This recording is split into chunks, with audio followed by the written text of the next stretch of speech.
and he's going to house it. It's amazing. Absolutely amazing.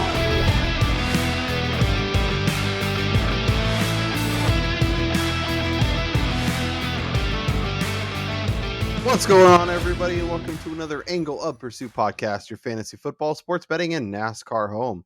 I'm your host, Kyle Robert. You follow me on Twitter at NotoriousKRO. With me to break down all that was during Week 10, as well as get our first look and initial reaction to Week 11 betting board. It's Brian Twining. What's up, Brian? Hey, Kyle. Yeah, this is starting to become a trend for me as Week 10 was once again a complete dumpster fire of picks as the NFL is becoming more and more unpredictable on a week-to-week basis. But, teams are starting to settle into what we can expect going forward, but it's still difficult betting these lines. 1,000%. And we'll just jump into the betting recap and talk about some of these teams because I have some thoughts. I want to get some thoughts from you and kind of figure out, because we have basically 7-8 weeks of games left to bet plus the playoffs. I'd like to get a better idea of where everybody's at, where my head's at, and see if we can't figure it out. Very average 500 week once again, which is not what you're looking for. Saints covered. Shouts to their miraculous comeback where the Titans still won. So that game could not have gone better for me. The Cowboys covered. Shouts to your Cowboys who were incredible. And we did talk about that game at the look ahead that that was kind of a good spot to get in on them. Yep. Bounce back week. Dak finally, finding his form. It was a nice bounce back week for a lot of teams. Kansas City looks really good once again. Patrick Mahomes throws 5 touchdowns. The Bills are on fire. Unfortunately, as someone who played a lot of Josh Allen in DFS, the touchdowns went to Matt Breida, Devin Singletary, Zach Well, Moss. everyone knew that Matt Breida was the Bills running back to roster obviously from a fantasy perspective. I mean, we've been arguing about Moss and Singletary, and the answer was there the whole time. The Steelers game, I got the L because that was my bet on the show. Disgusting. But I didn't actually bet that game once the Big Ben news came out. In fact, flipped over to Detroit. It was too many points. And then Tampa. I finally hop on board with Brady against this Washington team that can't finish drives. And all of a sudden, Antonio Gibson's got 2 touchdowns, and they're just not only covering, but winning outright. I don't know. I think we definitely underestimated the kind of hard-headed, old school football style approach from a Ron Rivera coming off of a bye week, knowing that that's the way you beat a Brady-led Bucs team is keep the ball out of their hands. And that's, I guess, but the way everyone's been actually being able to move the ball in Tampa's throwing it, not running. Yeah. So it didn't make a lot of sense. I don't know what to tell you. Like I tweeted out on Sunday, I felt like Week 10 was just a continuation of the weirdness that we saw in Week 9, which started on Thursday night, by the way. Yeah. Shouts to the Ravens. The Colts should have absolutely covered for you. That was disgusting. I bet that game myself. The fact that Indy let Jacksonville not only into that game, but actually had a chance to, maybe steal the game is pretty wild. The fact that Jonathan Taylor was close to 80 yards in the first quarter, and then they completely got away from what they were doing early on. And Frank Reich is real dumb. Come on. Real dumb. AJ Dillon came through in a big way. We'll talk injuries here in a little bit with Aaron Jones. I can't believe Kyle Pitts didn't get there in a game where Atlanta got blown out. He had over 50 receiving yards on the first drive for the Falcons and couldn't get 66. It's the way it works out for you, Brian. And then I'm guessing, Cleveland. The most surprising result, I think, for me, and part of what crushed your teaser, is New England 45, the Browns 7. I mean, so they were one of the teams that when we did our Super Bowl preview show, I had mentioned them as a possibility. That was with the presumption that Cam Newton was going to be there. But Right. now that Mac Jones is operating at the level that he is, they are playing really efficient football and they are pounding the rock. Ramondre Stevenson. Let's talk about the Panthers. I mean, not the Panthers, the Patriots, because I still don't think they're good. And this praising of Mac Jones, who is fine. Like That's the thing is he operates well in this system, just like he's Garoppolo. not the next coming of Tom Brady. Like, No. calm down. Ryan Clark needs to calm down on TV. He's saying some insane stuff week after week. He just likes to make sure that everyone knows he's right because he was backing this call early. Mac's just not good. Like I'm like, I don't know. I'm gonna be here with my feet in the dirt and just not going anywhere. And maybe I'll be the moron who thinks one thing, and even though the mountains of evidence prove the otherwise. But you mean the way that I've been bashing Baker Mayfield for the last 2+ seasons? Correct. The Cleveland win is impressive. I thought the Browns could get more pressure because when Mac Jones has pressure, he does not look good. The win against Carolina, the win against the wins against the Chargers in LA and at home versus Cleveland are impressive, but Carolina, the Jets, Houston, and the Jets once again are the other wins for the Patriots. And that Houston game too was one where you and I had kind of jumped on that line. Yeah, I mean they and Houston was very were lucky competitive to win that game. They probably should have lost. And I know they played some close ones with Dallas and Tampa, so maybe it was a mixed bag of both. But like I don't trust this team, and they're going to have another cake matchup this week against the Falcons, who just are not good. But then they play Tennessee, Buffalo, Indy, Buffalo. So we'll see over the next month how good this team is and how much the Super Bowl aspirations are there, and watch Jeffrey Simmons at party in the backfield, and watch that Bills front seven get home, and watch DeForest Buckner and the Colts front seven get home, and we'll see. I feel like the Patriots are going to be favored by more points, and I'm going to be lining up to bet against them, and I'll either be really broke or really rich after this next month and a half, and we'll see how it goes. Of the other kind of big results, was there a game or a line that kind of impressed you, shocked you? You don't know what to make of it. Like, where's your head at? Well, I mean, so we talked about the Cowboys. They came out and they absolutely destroyed Atlanta, and we were kind of unsure of what Atlanta was after reeling off like three wins in their last 4 games. Yeah. So for me, I think one of the most surprising outcomes of the weekend was actually Philadelphia going into Denver and beating the Broncos, who. This is what I mean by week 9 transitioning into week 10 perfectly. Like, Denver came off of a dominant performance in Dallas against the Cowboys, only to see them get dominated at home to an Eagles team who is really not that good, or are they? I think like Philly is the AFC or the NFC version of Denver, and I think they're very, like, obviously they're different in terms of what they do well and what they don't do well. But I think they're the good bad teams for their respective conferences, where they play. Where if you're Philly and you play bad teams in the NFC, you're probably going to win. And if you're Denver and you play bad teams in the AFC, you're probably going to win. I actually had a 2-unit play on Philly yesterday and was very impressed with that game. I appreciate them saving what was going to be a little bit of a losing weekend turn into a little bit of a winning weekend. But yeah, I don't. Denver's fine. Denver. The thing about Denver is they're going to be like safe. They're going to be reliable. They're not going to kill themselves. They're also not going to go out and dominate teams that they're not going to put up 45 and have this explosive outburst. So it really, it just depends on who they're playing. If they're playing a well-balanced team that can do all the little things well, they'll have a great chance against Denver. And I think last week was less about Denver and more about where Dallas was, where Dak hadn't been playing. And I think we kind of saw that early in that game against the Falcons. Like the Cowboys put the pedal to the metal. It's almost like Mike McCarthy's not a great coach and has been bailed out by having elite Hall of Fame quarterback upside.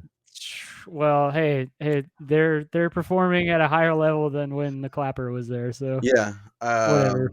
I also saw a hilarious tweet about Dan Quinn once again helping the Falcons absolutely get demolished, which I enjoyed very much. Messed up because his early Falcons defenses were great.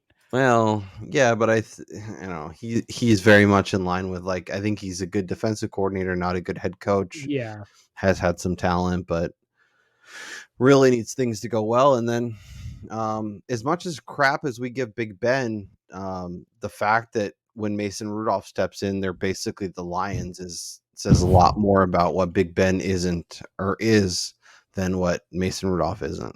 I think definitely the weather played into the inability of Pittsburgh to kind of go up top to their wide receivers, because you saw it early.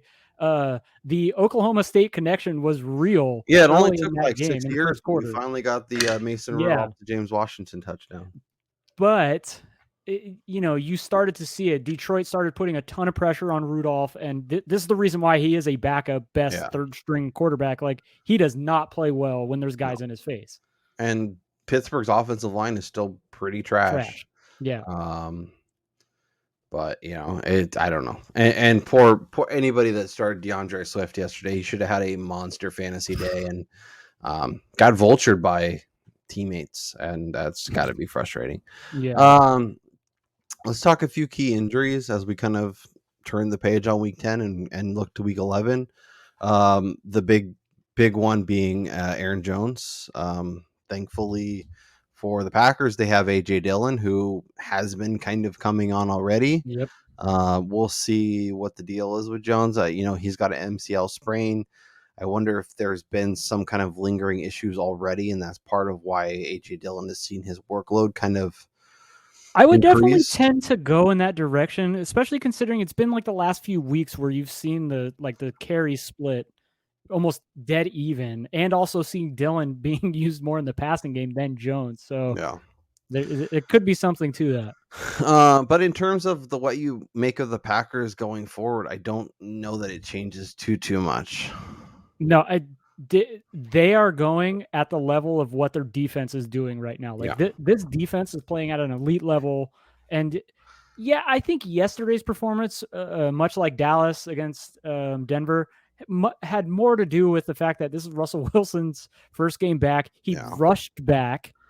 I'm really curious if he's gonna have a couple weeks like this where it's gross, or if it's gonna be like Dak, where 1 week off and then 1 week and then all of a sudden he's back and ripping him. And we'll see. Alvin Kamara, that's huge to me. Missed Sunday. It sounds like he may miss a couple more weeks, at least 1 more week. So Mark Ingram becomes a priority out, obviously. Poor Robert Woods. His season started off so poorly, and he felt like he was coming into form and finally rewarding those who drafted him everywhere. And me being one of those people, I had a trade on the works that I was going to send him out for another running back, and all of a sudden blown ACL, done for the year. That Odell signing is looking really, really good. We'll that see said, real quick.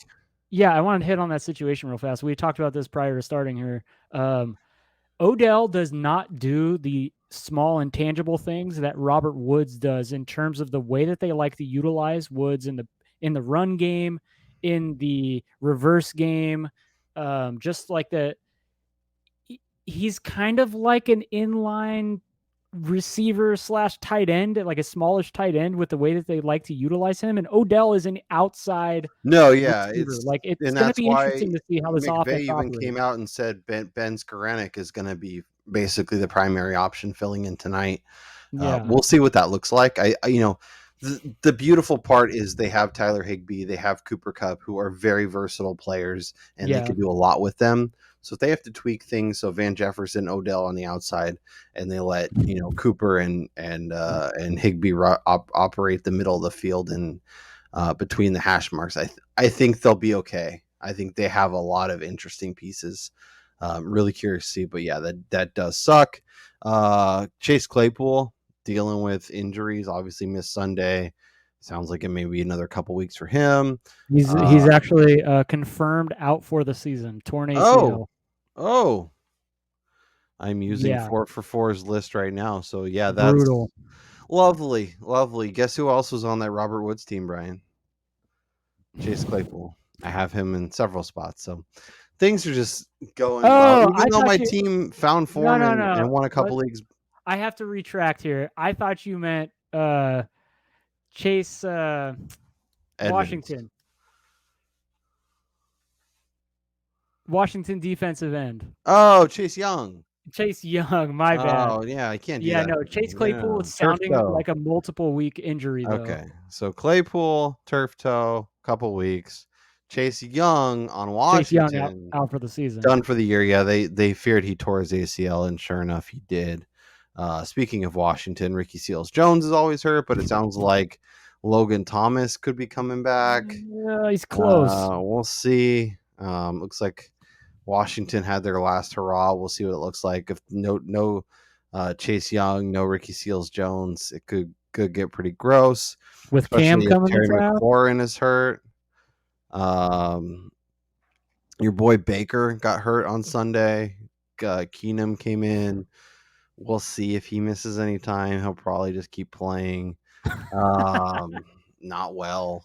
Yeah, he's like this generation's 5 cent to the dollar Brett Favre in terms of he plays through everything, but Baker Mayfield's not good when he's playing through the injuries. Yeah. Well, I was told that Odell was the problem, and that once Odell was gone, he was fine. So that doesn't seem to be the case. We'll see. The Browns are bewildering. When healthy, they seem like a team that could legitimately win the Super Bowl, but then they have games like they did yesterday, and you don't know what to make of them.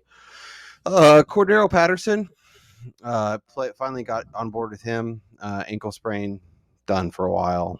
The Falcons are just they have nothing. It's Kyle Pitts and Matt Ryan just playing catch. CeeDee Lamb, fine. Yeah, he's good. Dallas Goedert, probably fine. Concussion protocol for Goddard. Yeah, so we'll see. Jordan Howard consistently banged up. Not really. None of these really move the needle. I mean, yeah, and then obviously the guys like Russ who came back. We'll see what they look like going forward. With that being said, let's look at week 11. Let's look at some lines that jumped out to us, and let's talk about where our head's at for this week. So, as I do each and every week, I make lines. I figure out who I like, and go from there. I'm going to give you a couple lines that jumped out to me significantly, and then I will let you, do the same. Minnesota, being a home underdog against Green Bay, I thought was interesting. I made them a short favorite at home. Now they're actually a short underdog at home, which I thought was interesting. Cleveland, I made like a touchdown favorite, and they're 10-point favorite, even though they got blown out last week. Detroit just has nothing. Yeah. How do the Steelers allow them to even stay in that game? I just don't understand how anybody they're going up against Khalif Raymond. Yeah, we have some incredible games this week. I'm very just from a watching football standpoint. Yes, I do agree there. We are very, very lucky. How are the Bills a 7.5-point favorite against the Colts? I like the Bills. I think they're really good, but I also think the Colts are really good. But after what we saw against Jacksonville, if they kind of pull those shenanigans against the Bills, they will lose by double digits, especially when Josh Allen is back to cooking. So I made the game like 3.5, and it's 7. So the 7.5, depending on where you look at it. So am I missing something with that, or do you think there could be some potential value with the Colts? Well, so like we've talked about all year, the Bills are just kind of that team that they were kind of playing unmotivated football, and we got to see them finally come out and look like the Bills that we expected. And I think that the line is correct. And so Indianapolis, they really struggle with defending the pass, which is what Buffalo is going to do 65% of the time. The Colts have looked good, bad, like against opponents. They let Jacksonville get back in the game here. I mean, the Bills lost to Jacksonville the week prior. So what does that mean? Like I said, week to week here, Indianapolis is going to be going up to Buffalo in November. But like if you draw out a picture of what the Colts do well, they run the ball really well, they play good defense. That seems like a recipe to travel to go to Buffalo in cold weather and pull out a win. I just cannot trust Carson Wentz with what we've seen this season with some of the left-handed flings and backwards passes. And Carson Wentz is terrible. So like, I don't understand why they keep taking the ball out of Jonathan Taylor's hands to let him throw. Now so I agree with you. They do have the recipe for success against a team like Buffalo, but they basically need everything to go right in order for this game to be close. As the Bills probably have an advantage at every position outside of running back. Yeah, I wonder if it's a situation where if you like the Colts, you should just like look at the money line and not even mess around with the spread. I mean, because I don't think it's going to be one of those close games where it comes down to the wire. Like you're saying, it's either the Colts are going to win or the Bills are going to kill them. Yeah. Plus 250, plus 260, plus 270. Like depending on where you look, you can find some value for sure. I really like the Ravens-Bears game. I'm really interested to see how Chicago coming out of the bye, because that defense, if they get healthy, Khalil Mack is looking like he's coming back this week. They could cause some problems for this Ravens team. I'm not saying their offensive line is getting healthier. They're supposed to be better. Obviously, David Montgomery. And he looked great, by the way, in his when first he came back. So now they have a couple guys they can turn to. Fields is progressing. Yeah, I think that could be an interesting opportunity. I think that's a spot where if you like the Bears, I don't think that gets to 7. I think if anything, it comes back to the Bears. Yeah, I think it's probably going to be creeping down shortly. I mean, it could be like it could be the sweet spot right now. Right around 6.5. Yeah, some interesting spots. I really wanted to go back to New Orleans as our kind of bounce back. Kind of bounce around with them. But when I saw this, I thought the Eagles would be favored by like 2 or 3. And then I'd be like, oh yeah, New Orleans. And then I saw the line and I'm like, I don't know. I can't put my finger on the Saints right now. They have nothing on the outside. They played the Titans extremely well. I mean, Tennessee kind of dominated the game per se, but I mean, they stayed in the game. And this is against an Eagles team who, I mean, you said it, like they're like that good bad team, but it's also a team that nobody thinks is going to contend for anything. Whereas even with Trevor Siemian back there, New Orleans still has a good offensive line, a great defense, and like if they put Taysom Hill back there to play quarterback, this could be a similar situation to what happened last year, where he throws 2 touchdowns, runs for 2 touchdowns. Yeah, I think Trevor Siemian is their guy. I think he got a little mixed in. I watched that game obviously very closely as a Titans fan, but we'll see how that plays out. If you're enjoying the content, make sure you smash that thumbs up while we're doing this. Let us know down in the comments what lines are jumping out to you, what teams are intriguing as we look to week 11. And Brian and I will be switching over now as we talk about what games we're betting now. Brian, if you are going to the window today, is there lines you're trying to jump on? Is there numbers you're trying to get as we look at finding opportunity, getting ahead of the market, and getting numbers that by Friday, Saturday, if you're waiting till Sunday morning, you're missing out on some really good value. So if you're looking today, if you're looking tomorrow, where's your head at? Oh man, this will probably bite me in the ass, and I don't normally do this, but honestly, I'm probably going to the window betting the Cowboys money line right now. Getting a couple, they're getting 2.5, Yeah, 2 at that's most another game. books. Like we didn't even talk about that. The Cowboys and Chiefs.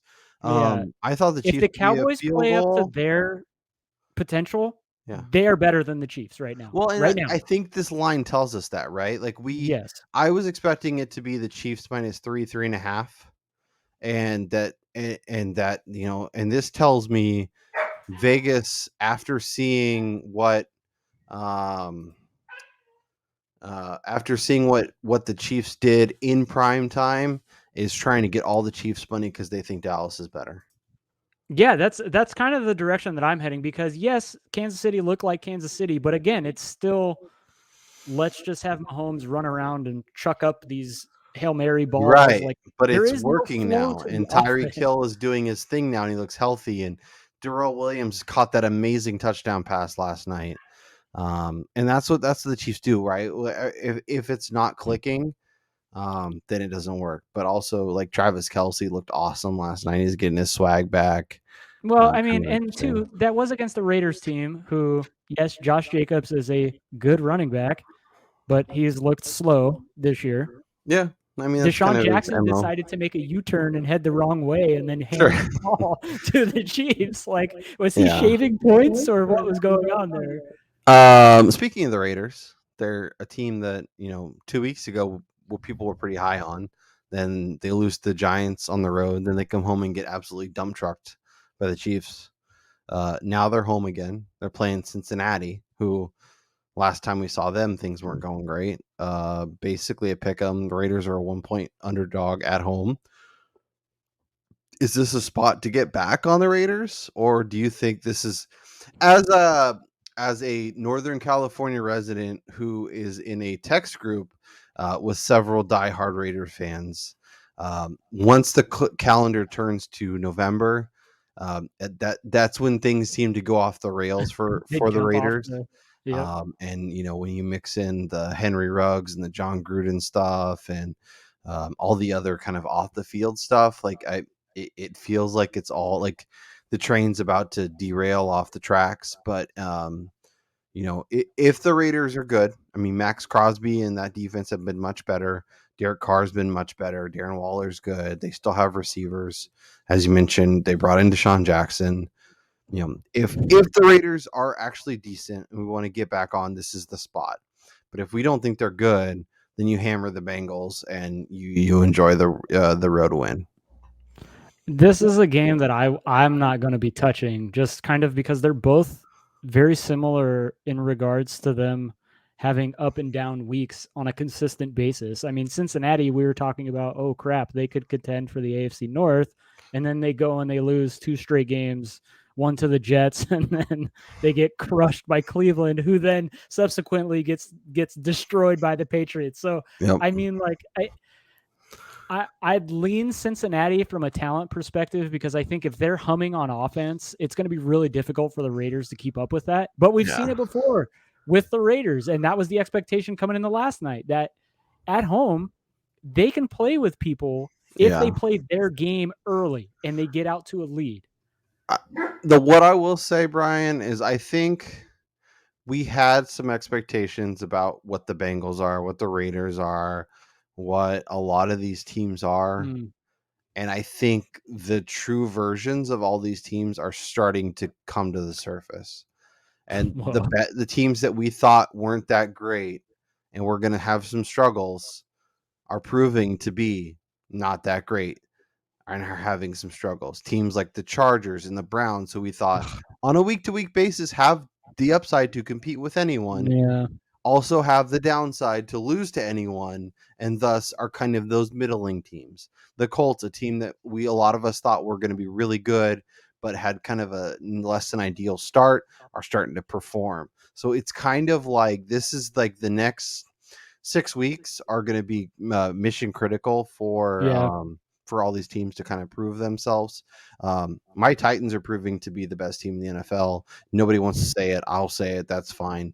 We continue to beat the best teams. We do it without Julio Jones. We do it without Derrick Henry. Our defense is really good. Our offense does just enough. Which is amazing, by the way. The defense, like early on in the season, Mhm. that was supposed to be the crutch of the team. Right. And But Harold Landry's leading the league in sacks. Jeff Simmons is being awesome. The secondary is getting healthier. Yep. In a couple weeks, we got the Texans this week. That should be a cakewalk. But if I've learned anything as a Titans fan, who when we play the Texans, although most of those were Deshaun Watson led, they got really hairy at the end. So hopefully we go out, we crush them. Donta Foreman runs for 200 yards, and then we have New England next week. And if we beat them, then hopefully everyone crowns us as the best team. The Packers are 9-1 after that ugly game against New Orleans. They have yet to fail to cover the spread. Now they go on the road against a Vikings team that I don't trust to win or lose. Is there potential value on Minnesota? Should we look at Minnesota, or should we just line up to bet the Packers as a less than 3-point favorite against a team that loves to collapse? I'm definitely going with the Pack here, but this has been a house of horrors for Aaron Rodgers. I mean, he's gotten injured twice against the Vikings, and I'm sure, that definitely sticks in the back of his mind. And Yeah. Minnesota, were they good yesterday against the Chargers, or are the Chargers just like charging their way out of things? false heroes? Like, Mhm. yeah, I can't trust Minnesota at all. So I would definitely lean taking the Packers before this hits 3. And Yeah. because I do think that the late money will come in on Green Bay, especially with Rodgers having another week, a full week of preparation. I also think it's funny that there was a few weeks ago, I mean, probably like a month and a half ago at this point, where it was like the Chiefs were in last place and the Raiders and the Chargers were battling for first and the Broncos were in the mix. And now you look at it and the Chiefs are in first place and the Raiders and Chargers are falling apart and the Broncos are just the Broncos.